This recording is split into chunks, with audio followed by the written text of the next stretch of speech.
So Matt and Matt here from Avocado Property in Wokingham, chatting today with Ryan Harrison from Conservatory Renovators. So Ryan, thanks for joining us today. No, thank you for letting me be here. I've been looking forward to this conversation with you guys to obviously discuss some of the stuff that we've seen recently in the media, obviously around conservatories and obviously the effects on properties. So I thought, I've got an opportunity to kind of discuss that as well as a few other different things, really. And it's a massively in-topic thing at the moment, isn't it? Because there's a lot of people out there that you think about, let's look at Wokingham as an area. There's a lot of properties out there that just have, they built conservatories because they needed the extra space, which I know we'll come on to in a bit.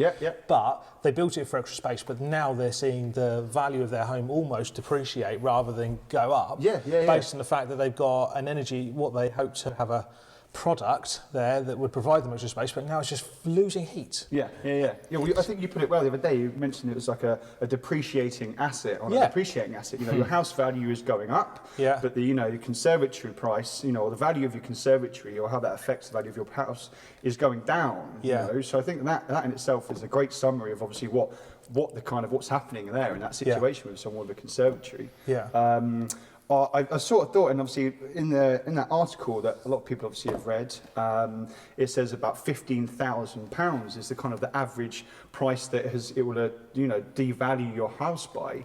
And I sort of, upon seeing that, that might be the case in some. I don't think everyone needs to be suddenly worried that every conservatory, everyone that's got a conservatory is suddenly going to see their house price disappear. Got a house. No, not at all. It's not a one-size-fits-all approach. There's some people. I've seen a whole load of different conservatories. I've seen some conservatories which actually have got brick dwarf walls and they've got a lovely glass roof, and it's not that bad. That a conservatory that's been built well isn't going to depreciate the value of your house as against something on the other end of the scale, which is a very like a plastic roof with like floor to ceiling glass on it, and it's 20-25 years old. Of course, something like that that's not going to add value to your home. And that's kind of where the Conservatory Renovators sort of steps in and with a solution. And if we look at what buyers are looking for now, they're looking more so to look at their energy performance certificates whenever they're buying a property now. So they're looking for those grading from C or D at least. And you notice that certainly with some older conservatories, you see that rating fall down because it's a part of the property that they just can't use, probably 70% of the year. It's either too hot sometimes when you get the scorching summers that we had last year, or it's too cold when you're hoping to try and use it in the middle of Christmas. Exactly that. Exactly that. And I thought it'd be a good opportunity just to talk about what a conservatory is as well. So people, especially in the eyes of building regulations. Okay, so LABC, Local Authority Building Control, the regulations state that a conservatory is something that is less than 30 metres squared in area. It's separated from the house by a door. You just mentioned then, as a part of the house. A conservatory has to be separated from the house by a door. Otherwise, it is an integral part of the home, and therefore you would need a new energy certificate. Okay, so we have to go get a new SAP, called a SAP calculation, where they obviously get someone to come around there, test energy efficiency of your value of your house. So that's obviously one thing to take into account. Independent heating system. Okay. Obviously, if you've got a valve which you can turn off on the radiator, if it's plumbed into your existing house heating, then obviously that still counts. That's okay, you can do that.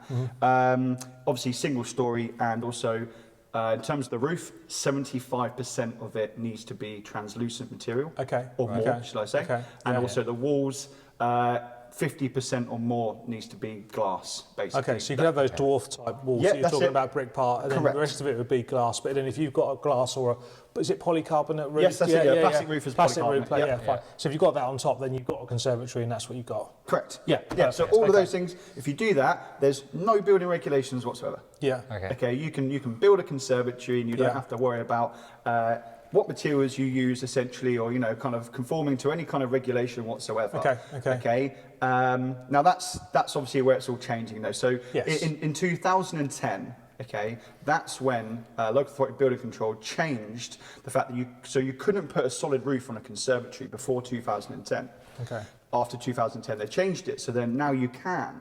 Okay, as long as you do it through building regulations, you can put a solid roof on a conservatory, but it must meet certain requirements. And those requirements mainly are obviously the energy efficiency value of the roof. Okay, fine. And this is where you come into it. This is where I come in. So just going back, tell us a bit about your business. So I know the houses that we deal with sometimes in Wokingham are maybe 80s or 90s. Kitchen's been modernised, the bathroom's been modernised. There's a big old conservatory on the back, which is losing heat. And so I understand that's where your business kind of comes in and can help with those kind of properties. Yeah, exactly that. So a lot of the kind of clients that come to me or customers that will come to me will be, it's too hot in the summer, you know, it's too cold in the winter. They're the two biggest things that I hear from people that are looking to have a solution to whatever it is, the problem they've got in their conservatory. The other one is, you know, leaking roof. Okay. Someone has a leaking roof, okay, again, it's something which is just, it's going to cause them an issue all the time. It's something they want to get resolved. They can obviously get it repaired, but it's just a plaster. It's never going to actually fix the long-term issue of that. Okay, so they're the three main things that obviously clients come to me for. And obviously I have a solution. In terms of the roof itself, I have a product which we take the roof off of the existing conservatory and we put on a lightweight, insulated, plastered and tiled roof. Okay, so all those three things. We do everything through building control. We get it all signed off with local authority building control certificates. To show that obviously we are using a lightweight roofing system. Obviously it's going onto plastic frames, so it has to be... It can't be heavy then, exactly, no, you couldn't put a traditional timber and, you know, slate tile roof on a conservatory. It'd just be too heavy. And this is those new regulations you're talking about. Yes. In 2010. That approved exactly that, So obviously it meant that, so in 2010, so obviously if you're going to put a solid roof on, it had to be lightweight, it had to adhere to the current, which is at the moment anyway, is 0.15, which is what they call the U value. It's essentially like the industry term used for how energy efficient something is. It's used for glazing, it's used for walls, it's used for the roof as well, on all existing and new dwellings that are being built. It's all part of Net 50, right? So obviously the government trying to be carbon neutral, okay, I think it is by 2050. So obviously what they do is they try to look at areas in which they can make changes to obviously try and achieve those goals.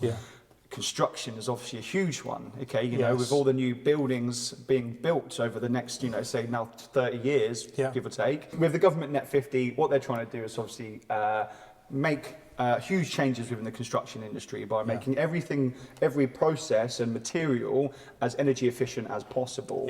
And the domestic home industry of a part of that construction industry is one of those places, and that's where the new value of roofs, walls and windows is being reduced to try to help with that target. And I guess what we're trying to do, or what you're trying to do, is offer a more cost-effective approach to making a conservatory, which was a conservatory, more usable. Correct. Because if you think about knocking down a conservatory, putting up an extension, putting bifold doors across the back, putting a proper roof on top, because obviously you've got the structures to be able to do it, you're in for an awful lot of money. Correct. An awful lot of money.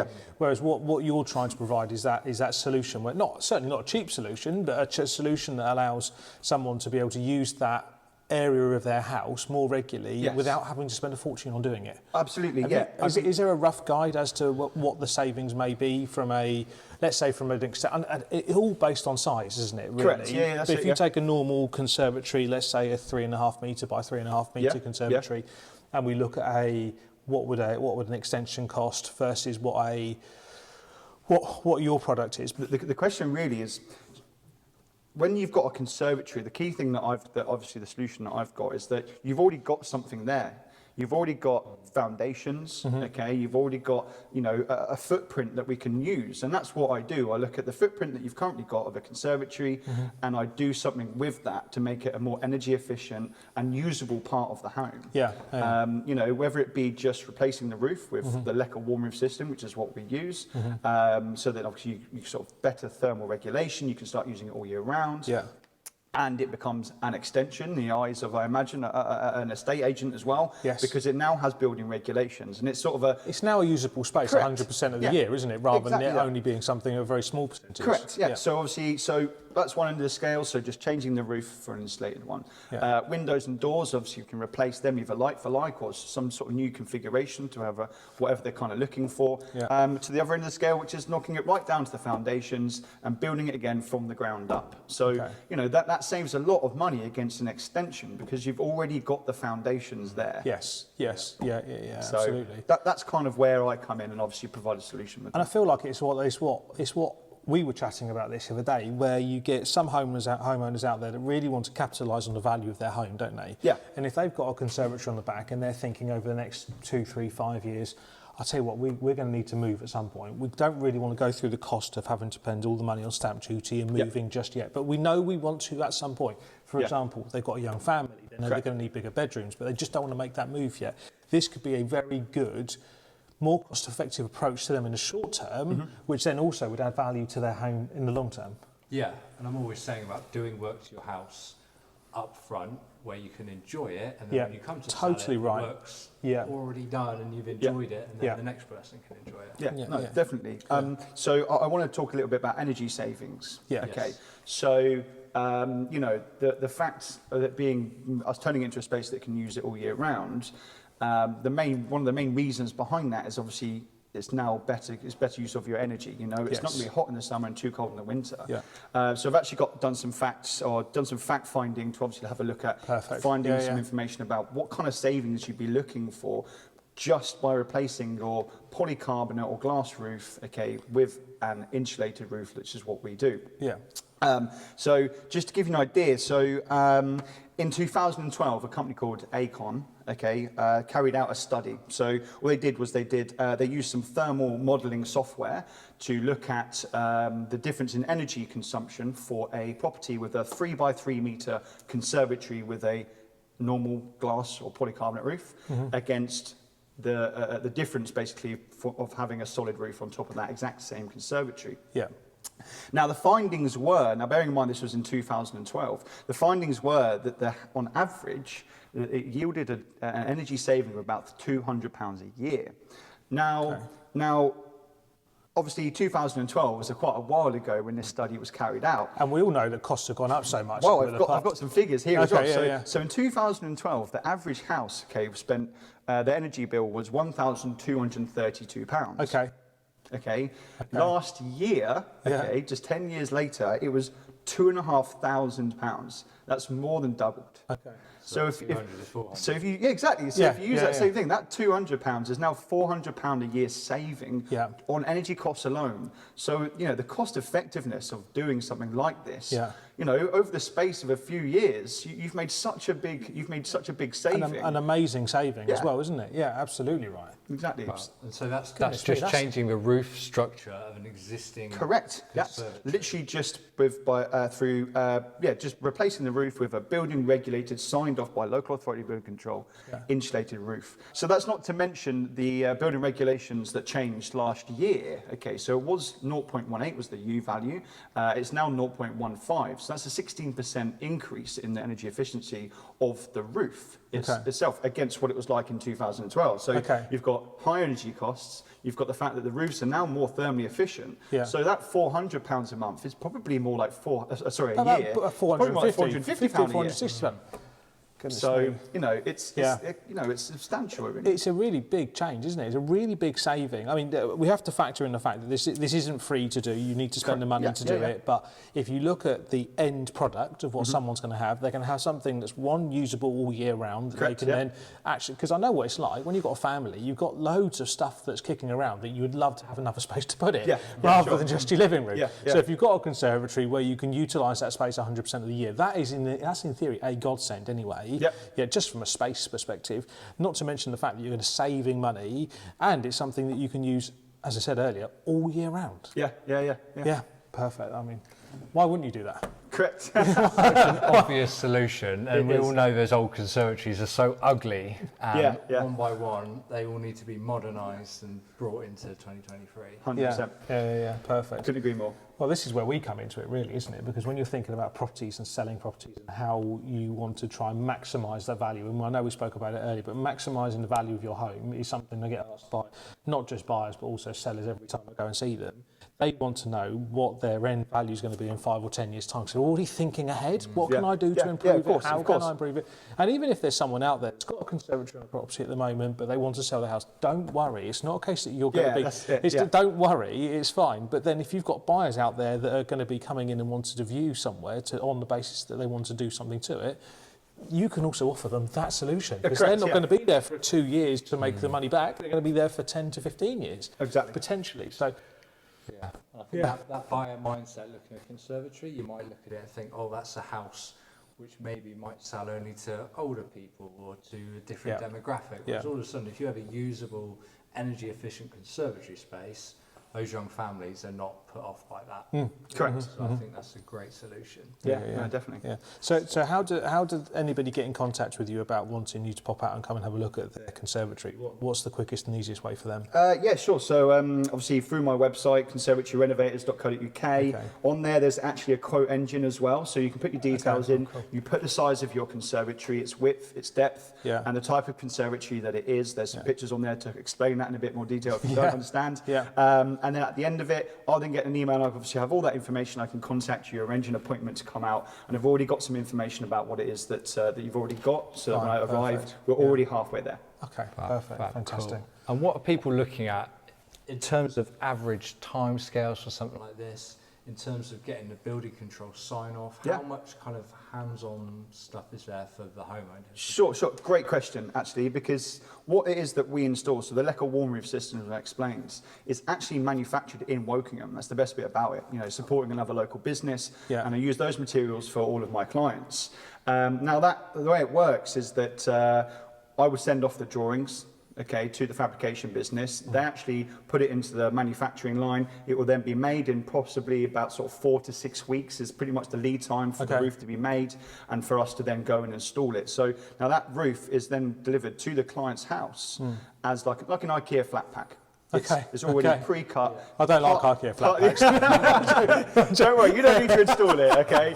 And but much like an IKEA flat pack, it turns up, all your tiles are cut, your insulation or the rafters, everything's already done. So it means that the roof will come off in a couple of hours, the old roof that you've got, and then your new roof will go on in, about 3 days to a tiled finish. But obviously we then plaster it, new electrics, that sort of stuff, depending on the spec. So basically, the amount of time varies between obviously the size of the roof, but something between 5 and 7 working days from start to finish is kind of what most we would expect. And how amazing is that for the person that wants to maybe get it done? They can't get it done, they don't have the available funds, or they can't get it done whilst we've got warmer periods of time. They don't want to keep the back of their house completely open to the elements as you get into the autumn winter times, and you can get it bin and done within that period of time. It's great, isn't it? Yeah, it's brilliant. So if I came to you tomorrow and went, okay, Ryan, let's get it done, how quickly could you get it? I mean, no, I know you've got other clients you're working with and bits and pieces, but if say you said, okay, look, start, done, what are we looking at? Well, actually, we're quite fortunate really, because I have the ability to be able to kind of see potentially if there's some room in a week where I've got, say the plasterer here and the labourer or the roofer who's installing it here, if I can sort of maybe take one from one place, one to the other, and I can put a roof in, then actually I have the ability to potentially do work within sort of a 4 week from the point of deposit made to actually the roof being installed, about 4 weeks. That's kind of what we can do.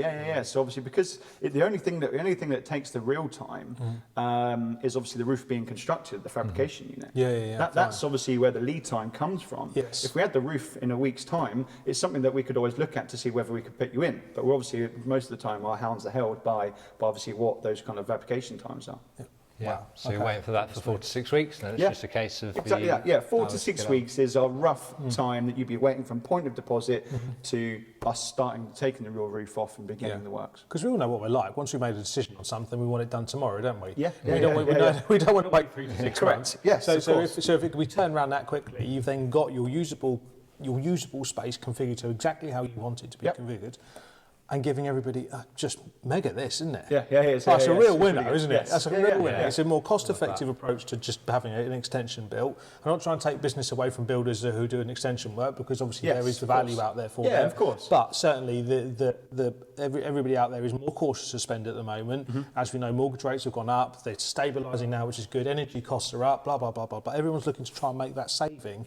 And whilst this is an outlay, it's an eventual return on investment, which is the key part for it. Of course, yeah, this is a cost-effective solution. That's the best thing about this. Yeah. Is that you're not spending money which is just going into the ground. You know, it is something that you're going to see a return on. Yeah. We've mentioned the energy savings. Yes. Okay. You've got obviously the fact that it's going to add value to your property. Yeah. It won't detract from the value of your property, which is, you know, what obviously everyone's been talking about. This is it's a great solution which covers all of those kind of bases. That's amazing, right? Love it. Love it. I absolutely love it, don't you? Absolutely. I think it's a real money maker for people. I'm not a money maker, but I think it's just great. And I know what it's like for families out there with kids. Correct. They just want to have that additional space, and most people think, can't use my conservatory, so I'm going to move. Yeah. And then they factor in the stamp duty, all of the costs associated with moving, and then find a house that gives them 200 or 300 square foot more space, and that costs them another £100,000. Sure. Yeah. I've actually of value and also cost to solicitors and everybody else. Whereas with this, you can keep the existing carcass of the house that you love. Yeah. And make it more useful. Yeah, no, definitely. Yeah, I mean, I've just as a couple of examples, the amount of people that I meet who want to use their conservatory with their family, you know, whether it might be for a dining room, whether it might be for their kids' playroom. Okay, it's always family orientated, or more often than not, it's a family orientated decision. You know, that's making them want to go and change that space so they can actually use it for family moments. And for me, that's I love that. That's great. Oh, great. Absolutely perfect. Absolutely perfect. Love that. Cool. Right. Well, that's been great. I'll put your contact details in the description. Amazing. Yeah. Thank you everyone for watching in Wokingham and beyond. I've been Matt, he's been Ryan. We'll see you in the next one. Cheers, guys. Thank you very much.